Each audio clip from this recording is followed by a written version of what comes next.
Welcome to Ranjita's videos. More class 4 ছাত্ৰ ছাত্ৰী আজি তোমালোকৰ ভিডিও হ'ব তোমালোকৰ ইংলিশ কিতাপৰ লেসন 1 ইংৰাজী কিতাপৰ পাঠ 1 when the forest got friendly পাঠত দিয়া এক্টিভিটিজত দিয়া প্ৰশ্নৰ উত্তৰবোৰ আলোচনা কৰিম লগতে অসমীয়াত অনুবাদ কৰিও বুজাই দিম মৰমৰ ছাত্ৰ ছাত্ৰী তোমালোকে যদি মোৰ চেনেলত নতুনকৈ আহিছা চেনেল সাবস্ক্ৰাইব কৰি থৈ দিবা নতুন ভিডিও নোটিফিকেশন পোন প্ৰথমতে পাই থাকিবা সাবস্ক্ৰাইব কৰা সবকে মোৰ ফালৰ পৰা ধন্যবাদ মৰমৰ ছাত্ৰ ছাত্ৰী when the forest got friendly মানে যেতিয়া অৰণ্যখন অথবা হাবিখন বন্ধুত্বপূৰ্ণ হৈ পৰিছিল আমাক ইয়াত পাঠত মানে অৰণ্যখন যেতিয়া মানে হাবিখন যেতিয়া বন্ধুত্বপূৰ্ণ হৈ পৰিছিল সেই কথাখিনি দিয়া হৈছে নাম্বাৰ 1 প্ৰশ্নত দিয়া হৈছে look at the pictures in column A match them with the words given in column B মানে এই স্তম্ভৰ ছবিবোৰলৈ চোৱা বি স্তম্ভত দিয়া শব্দবোৰৰ সৈতে সেইবোৰ মিলোৱা ইয়াত চৰাইৰ ছবি দিয়া হৈছে ইয়াত চোৱা ইয়াত কি ছবি দিয়া হৈছে নাৱত মানে থকা মানুহজন মানে পানীত নাও চলাই আছে হয়নে মানুহজনে দিয়া হৈছে ইয়াত হাতীৰ ছবি দিয়া হৈছে চৰাই মিলিব কুকু ঠিক আছে চৰাই মিলিব কুকু আৰু নাৱৰ ছবি দিয়া আছে মানুহজনে ইয়াত কি কৰি আছে নাও চলাই আছে হয়নে ইয়াত মিলিব প্লাস প্লাস মিলিব ঠিক আছে পানীৰ শব্দ মানে পানীৰ শব্দক বুজোৱা হৈছে আৰু ইয়াত হাতীৰ ছবি মিলিব পাও মিলিব ঠিক আছে হাতীৰ মাত মানে চিঞৰ ইয়াত মই দাগ দি থৈছোঁ তোমালোকে নিজৰ কিতাপত যদি দাগ দিয়া কাঠ পেন্সিল ব্যৱহাৰ কৰিবা মৰমৰ ছাত্ৰ ছাত্ৰী এতিয়া আমাক দিয়া হৈছে প্ৰশ্নত দিয়া হৈছে 2 নং do you know that a monkey can make different sounds find them out from your teacher make the sounds and write them down in the space given below ইয়াত আমাক কি কোৱা হৈছে তুমি জানা নাই যে বান্দৰে বিভিন্ন শব্দ কৰিব পাৰে তোমাৰ শিক্ষকৰ পৰা সেইবোৰ বিচাৰি উলিয়াব দিয়া হৈছে শব্দবোৰ মানে ইয়াত আমাক খালি ঠাই দিয়া হৈছে তাত লিখিবলৈ দিয়া হৈছে ঠিক আছে মানে বিভিন্ন ধৰণৰ মাত ওলাই যে বান্দৰে লিখিবলৈ দিয়া হৈছে মই লিখিলোঁ হো আৰু চটৰ ঠিক আছে ইয়াৰ পৰা তোমালোকে লিখিব পাৰিবা এতিয়া আমি আলোচনা কৰিম এক্টিভিটিজত দিয়া হৈছে let's see how much we have আন্ডাৰষ্টুড এতিয়া আমাক কি কৰিবলৈ দিয়া হৈছে আমি কিমান দূৰলৈকে বুজি পালোঁ পাঠ পঢ়িলোঁ বুজিলোঁ তোমালোকে পাঠ নিজে পঢ়ি ল'বা বুজি ল'বা অথবা তোমালোকে শ্ৰেণী কোঠাত যেতিয়া শিক্ষয়িত্ৰীয়ে বুজায় ধুনীয়াকৈ পাঠ বুজি ল'বলৈ যত্ন কৰিবা তেতিয়াহে প্ৰশ্ন উত্তৰ কৰিবলৈ সুবিধা হ'ব number 1 answer the following questions মানে ইয়াত তলৰ প্ৰশ্নবোৰৰ উত্তৰ লিখিবলৈ দিয়া হৈছে এ হোৱেৰ ডিড গলু লিভ গলু ক'ত বাস কৰিছিল তোমালোকে প্ৰশ্নৰ উত্তৰ লিখিবা মই লিখিয়ে থৈছোঁ আগতীয়াকৈ চাই লোৱা Golu a baby elephant lived with his mother in a lush green forest মানে কি কোৱা হৈছে গলু নামৰ হাতী পোৱালিটোৱে তাৰ মাকৰ সৈতে এখন সেউজীয়া গভীৰ অৰণ্যত বাস কৰিছিল বি প্ৰশ্নত দিয়া হৈছে what did Golu do with the other young animals প্ৰশ্নত সোধা হৈছে গলুৱে আন সৰু জীৱ জন্তুৰ সৈতে কি কৰিছিল তোমালোকে উত্তৰত লিখিবা Golu often use to visit the valley to play with the other young animals and roamed around the forest in search of juicy and tasty fruits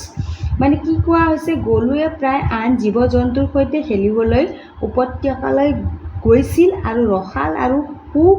সোৱাদযুক্ত ফলৰ সন্ধানত অৰণ্যত ঘূৰি ফুৰিছিল ঠিক আছে এতিয়া চি নং প্ৰশ্নত কি দিয়া হৈছে আলোচনা কৰি ল'ম প্ৰশ্ন who told Golu to be careful মানে গলুক কোনে সাৱধান হ'বলৈ কৈছিল উত্তৰত তোমালোকে লিখিবা Swarnaraj the leader of the flock of swans told Golu to be careful মানে ৰাজহাঁহৰ জাকটোৰ দলপতি স্বৰ্ণৰাজে গলুক সাৱধান হ'বলৈ কৈছিল ঠিক আছে এতিয়া আমি ডি নং প্ৰশ্নত কি দিয়া হৈছে আলোচনা কৰিম ডি নং প্ৰশ্নত দিয়া হৈছে হোৱাই ৱাজ গলু ফ্ৰাইটেণ্ড প্ৰশ্নত কি সোধা হৈছে গলু কিয় ভয় খাইছিল ইয়াত তোমালোকে লিখিবা Golu was frightened because he realize that he had gone too far from home and the forest was left behind মানে কি কোৱা হৈছে গলুৱে ভয় খাইছিল কাৰণ সি উপলব্ধি কৰিছিল যে সি ঘৰৰ পৰা বহুত দূৰত গুচি গৈছে আৰু অৰণ্যখন পিছত ৰৈ গৈছে এতিয়া ইনং প্ৰশ্নত দিয়া হৈছে হাউ ডিড দ্য ভিলেজাৰ্ছ হেল্প গলু প্ৰশ্নত সোধা হৈছে গাঁৱৰ মানুহবোৰে গলুক কেনেকৈ সহায় কৰিছিল উত্তৰত লিখিবা the villagers bought Golu water, sweet bananas and many more things and then guided Golu back the forest. মানে কি কোৱা হৈছে গাঁৱৰ মানুহবোৰে তাক পানী মিঠা আৰু কল আৰু বহুত বস্তু খাবলৈ দিছিল আৰু তাৰ পিছত তাক অৰণ্যলৈ ঘূৰি যোৱাত পথ প্ৰদৰ্শন কৰিছিল প্ৰশ্নবোৰৰ উত্তৰ তোমালোকে ইয়াৰে পৰা লিখিব পাৰিবা ঠিক আছে মৰমৰ ছাত্ৰ ছাত্ৰী এতিয়া আমি আলোচনা কৰিম Number 2 say true or false মানে বাক্যবোৰ সঁচা হয় নে মিছা হয় ক'বলৈ দিয়া হৈছে Golu love to explore the forest every day true B the flock of swans guided Golu back to the forest false C Golu was glad to find his mother true D Golu call out for his mother loudly true ইয়াত মই লিখিছোঁ তোমালোকেও লিখিব পাৰিবা লিখিলে কাট pencil ব্যৱহাৰ কৰিবা এতিয়া নাম্বাৰ 3 দিয়া হৈছে choose the correct answer from the options মানে বিকল্পসমূহৰ পৰা শুদ্ধ উত্তৰটো বাছি উলিওৱা A where did Golu often go to play with the other young animals answer হ'ব দ্য ভেলি ঠিক আছে নাম্বাৰ 3 এনসাৰ শুদ্ধ হ'ব গলুৱে প্ৰায় আন সৰু জীৱ জন্তুৰ সৈতে খেলিবলৈ কলৈ গৈছিল উপত্যকালৈ গৈছিল B we will help you who is ইউৰ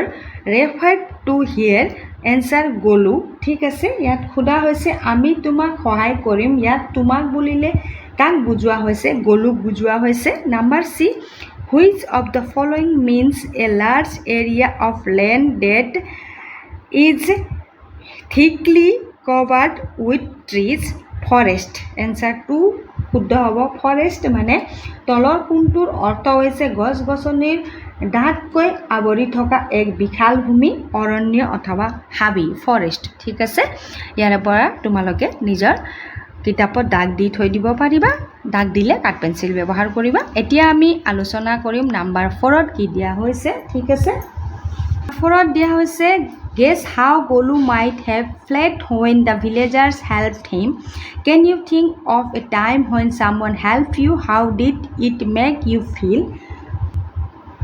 ইয়াত কি কোৱা হৈছে ভাবা আৰু কোৱা গাঁৱৰ মানুহবোৰে সহায় কৰা সময়ত গলুৱে কেনে অনুভৱ কৰিছিল বুলি তুমি ভাবা তোমাক কোনোবাই সহায় কৰা কোনো সময়ৰ কথা তুমি ভাবিব পাৰানে তেতিয়া তোমাৰ কেনে অনুভৱ হৈছিল মানে ভাবা আৰু কোৱা বুলি কোৱা হৈছে তোমাক যেতিয়া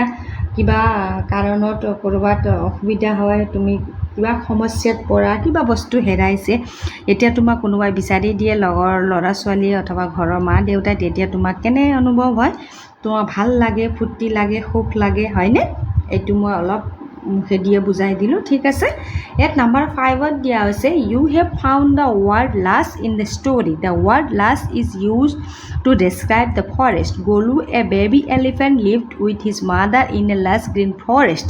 নাও find 3 other words from the story which say more about the forest write down the words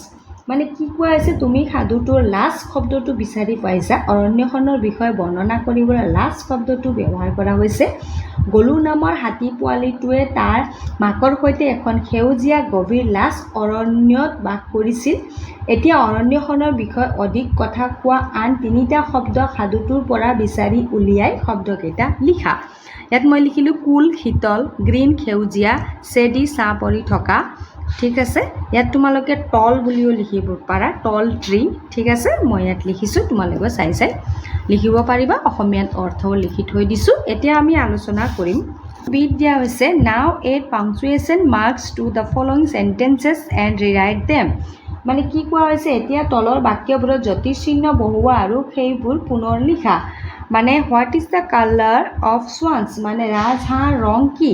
ইয়াত মই কুৱেশ্যন মাৰ্ক দিলোঁ প্ৰশ্নবোধক চিন দিলোঁ প্ৰশ্ন সোধা হৈছে যেতিয়া ঠিক আছে number 2 elephants like to eat fresh sweet and ripe bananas মানে হাতীয়ে সতেজ মিঠা আৰু পকা কল খাবলৈ ভাল পায় মই ইয়াত কমা দিলোঁ ফ্ৰেছত ঠিক আছে আৰু ইয়াত ফুল ষ্টপ দিলোঁ গলু said to the villagers I am hungry মানে গলুৱে গাঁৱৰ মানুহবোৰক ক'লে মোক ভোক লাগিছে ইয়াত মই কি কৰিলোঁ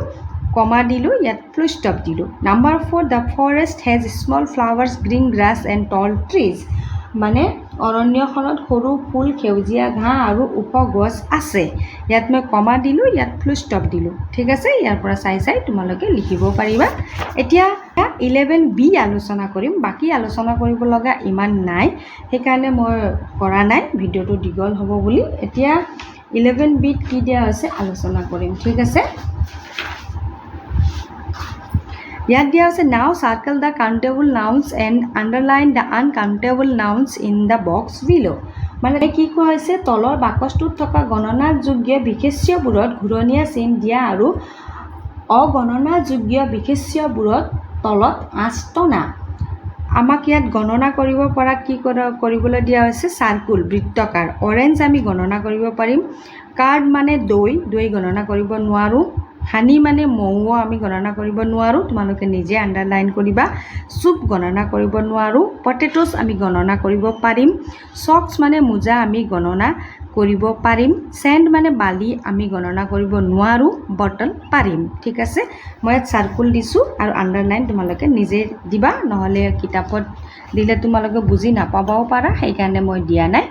এতিয়া সোৱা 11C দিয়া হৈছে read the paragraph and underline the common nouns then separate these common nouns into the groups countable and uncountable nouns write them down the boxes given below one is done for you মানে ইয়াত কি কোৱা হৈছে কি দফাটো পঢ়া আৰু সাধাৰণ বিশেষ্যবোৰৰ তলত আঁচটনা আৰু পিছত এই সাধাৰণ বিশেষ্যবোৰক দুটা ভাগত বিভক্ত কৰা গণনাযোগ্য আৰু অগণনাযোগ্য বিশেষ্য এটা কৰি দিয়া হৈছে এই দফাটোত আছে ঠিক আছে দফাটোত আছে কাউন্টেবল নাউন ভিলেজাৰ্স ইয়াত দাগ দিয়া হৈছে বানানাস কাউন্টেবল মানে আমি গণনা কৰিব পাৰিম ফলবোৰ বানানাস ভেজিটেবলস শাক পাচলি ঠিক আছে চিলড্ৰেন লৰা ছোৱালী এপলস আপেলবোৰ অৰেঞ্জেস মানে কি অৰেঞ্জেস মানে কমলাবোৰ মানে কাউন্টেবল ইয়াত মই দাগ দিয়ে থৈছো ইয়াত মই লিখিছো ঠিক আছে আনকাউন্টেবল নাউন ওয়াটাৰ পানী আমি গণনা কৰিব নোৱাৰো ফুড কৰিব নোৱাৰো ৰাইস কৰিব নোৱাৰো আৰু হে মানে খেৰ গণনা কৰিব নোৱাৰো গ্ৰাছ ঘাঁহ আমি গণনা কৰিব নোৱাৰো মই ইয়াত লিখিছো তোমালোকে নিজৰ কিতাপত লিখিব পাৰিবা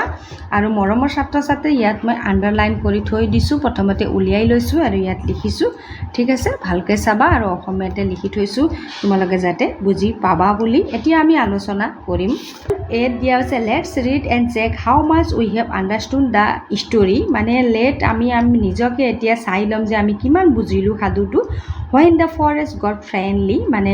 সাধুৰ নাম কোৱা হৈছে match the information given in column A with the pictures in column B আমাৰ ইয়াত দিয়া হৈছে ঠিক আছে লিখাখিনি আৰু আমি ছবিৰ লগত মিলাম এইটো মিলিব এইটো ছবিৰ লগত ঠিক আছে মই মিলাই থৈছো তোমালোকে চাই ল'ব পাৰা এইটো দ্বিতীয় ছবিটো মিলিব ইয়াত তৃতীয় ছবিটো মিলিব ইয়াত চোৱা মিলাই থৈছো এতিয়া কৰিবলৈ দিয়া আছে তলৰ তথ্যসমূহ সঠিক ক্ৰমত সজোৱা সেইবোৰক 1 2 3 হিচাপে নম্বৰ দিয়া আৰু খালি ঠাইত নম্বৰবোৰ লিখা ইয়াত বক্সত দিয়া হৈছে আৰু আমাক মানে 1 2 3 মানে প্ৰথম কোনটো হ'ব দ্বিতীয় কোনটো হ'ব তৃতীয় কোনটো হ'ব লিখিবলৈ দিয়া হৈছে মই বক্সৰ সাইডে লিখিছো চোৱা প্ৰথমটো যেটো দিছে 2 নম্বৰত হ'ব আৰু দ্বিতীয়টো যেটো দিছে 1 নম্বৰত হ'ব আৰু তৃতীয়টো যেটো দিছে হেতু তৃতীয় নম্বৰতে হ'ব 3 নম্বৰতে হ'ব ঠিক আছে ইয়াত তোমালোকে এনেকৈ লিখিব পাৰিবা এতিয়া আমি 12C কি দিয়া হৈছে আলোচনা কৰিম এতিয়া আমাৰ 12C কি দিয়া হৈছে এতিয়া সাধুটোৰ আৰম্ভণি মধ্যভাগ আৰু শেষ ভাগ পাবলৈ তলত দেখুৱাৰ দৰে তথ্যখিনি সঠিক ক্ৰমত লিখা লগতে নিজাকৈ এটা শিৰোনাম দিয়া মানে টাইটেল শিৰোনাম দিবলৈ দিয়া হৈছে মই দিছো গলুজ এডভেঞ্চাৰ্স ঠিক আছে গলুৰ দুঃসাহসিক অভিযান অসমীয়াত লিখি দিছো বিগিনিং নাম্বাৰ 1 এই বক্সত যেটো নাম্বাৰ 1 দিয়া হৈছে ঠিক আছে সেই নাম্বাৰ 1 দ্বিতীয়টো হয় তোমালোকক মই বুজাইছিলোঁ দ্বিতীয়টো নাম্বাৰ 1 তোমালোকে ইয়াত লিখিবা নাম্বাৰ 1ত আৰু নাম্বাৰ 2ত হ'ব প্ৰথমটো তোমালোকে মিডিলত লিখিবা মিডিল বুজোৱা হৈছে দ্বিতীয়টো ঠিক আছে আৰু তৃতীয়টো 3 নম্বৰতে লিখিবা আৰু শিৰোনাম দিয়া হৈছে টাইটেল তোমালোকে লিখি ল'বা ধুনীয়াকৈ বুজি পাইছা ইয়াত বুজাব লগা ইমানখিনি নাই কাৰণে মই তোমালোকে এনেকৈ বুজাইছোঁ এতিয়া আমি আলোচনা কৰিম ইয়াত কি কোৱা হৈছে নাও feel in the blanks with appropriate collective nouns মানে কি কোৱা হৈছে এতিয়া উপযুক্ত সমষ্টিবাচক বিশেষ্যৰে খালী ঠাই পূৰ কৰা ইয়াত মই লিখিছোঁ চোৱা ইয়াত বাৰ হ'ব ইয়াত পেক হ'ব ইয়াত স্বাম হ'ব ইয়াত ফ্লক হ'ব ইয়াত মই লিখি থৈ দিছোঁ তোমালোকে নিজেও লিখিব পাৰিবা এতিয়া আমি আলোচনা কৰিম একশ্যন ৱাৰ্ড দিয়া হৈছে আৰু আমাক এড ডি আৰু ইডি যোগ কৰি ইয়াত লিখিবলৈ দিয়া হৈছে action word after adding D or ED মানে এই শব্দত ডি আৰু ইডি যোগ কৰাৰ পিছত কি হ'ব ইয়াত মই লিখিছোঁ লিভড ৰোমড লভড ৱাকড কল্ড ঠিক আছে তোমালোকে ইয়াৰে পৰা চাই লিখিব পাৰিবা লিভড মানে বাস কৰিছিল ঠিক আছে আৰু ৰোমড মানে হ'ল ঘূৰি ফুৰিছিল লভড মানে ভাল পাইছিল ৱাকড মানে খোজ কাঢ়িছিল কল্ড মানে মাতিছিল ইয়াত মই লিখি থৈছোঁ তোমালোকেও লিখিবা লগতে অসমীয়া অৰ্থ বুজাই দিছোঁ এতিয়া আমি আলোচনা কৰিম ইয়াত দিয়া হৈছে 14 bit fill in the blanks with the correct word to complete the following sentences to show' what happen to Golu মানে গ'লুৰ লগত কি হৈছিল সেয়া দেখুৱাবলৈ সঠিক শব্দৰে খালী ঠাই পূৰ কৰি তলৰ বাক্যবোৰ সম্পূৰ্ণ কৰা গ'লু প্লেইড হ'ব ঠিক আছে with the other animals in the forest মানে গ'লুৱে অন্য জীৱ জন্তুৰ লগত ফৰেষ্টত অৰণ্যখনত খেলিছিল স্বৰ্ণৰাজ টক টু গ'লু এণ্ড স্বৰ্ণৰাজে মানে গ'লুৰ লগত কথা পাতিছিল আৰু কি কৰিছিল one him to be careful মানে সংকেত দিছিল যে তুমি অলপ সাৱধান হ'বা বুলি হয়নে Golu walked into the forest alone মানে গ'লুৱে খোজ কাঢ়িছিলে অকলে ফৰেষ্টত হয়নে পাঠ পঢ়ি তোমালোকে বুজি পাইছা দ্য ভিলেজাৰ্ছ মানে গাঁৱৰ বাসিন্দাসকলে হেল্প মানে সহায় কৰিছিল হেল্পড গ'লু ফাইণ্ড হিজ ৱে বেক হোম মানে ঘৰলৈ যোৱা পথটো দেখুৱাবলৈ মানে সহায় কৰিছিল গ'লুজ মাদাৰ থেংকড মানে গ'লুৰ মায়ে মানে ধন্যবাদ কৰিছিলে জ্ঞাপন কৰিছিলে the villagers for their kindness মানে ভিলেজাৰৰ যিটো সহায় কৰিছিলে সেইটোৰ কাৰণে মানে দয়া কৰিছিলে সহায় কৰিছিলে সেইটোৰ কাৰণে ধন্যবাদ প্ৰকাশ কৰিছিলে গ'লুৰ মাকে ঠিক আছে মৰমৰ ছাত্ৰ ছাত্ৰী আজিৰ ভিডিঅ' মই ইয়ালৈকেহে বুজালোঁ নেক্সট ভিডিঅ'ত তোমালোকক মই হোৱাট ইজ পিংক কবিতা অসমীয়াত অনুবাদ কৰি বুজাই দিম লগতে ইয়াত কিছুমান প্ৰশ্ন আছে প্ৰশ্নবোৰৰ উত্তৰো বুজাই দিম আৰু আকৌ লগ পাম আমি নতুন ভিডিঅ'ত নতুনকৈ আহিছা যদি চেনেল ছাবস্ক্ৰাইব কৰি থৈ দিবা নতুন ভিডিঅ' ন'টিফিকেশ্যন পাই থাকিবা আজিৰ কাৰণে ধন্যবাদ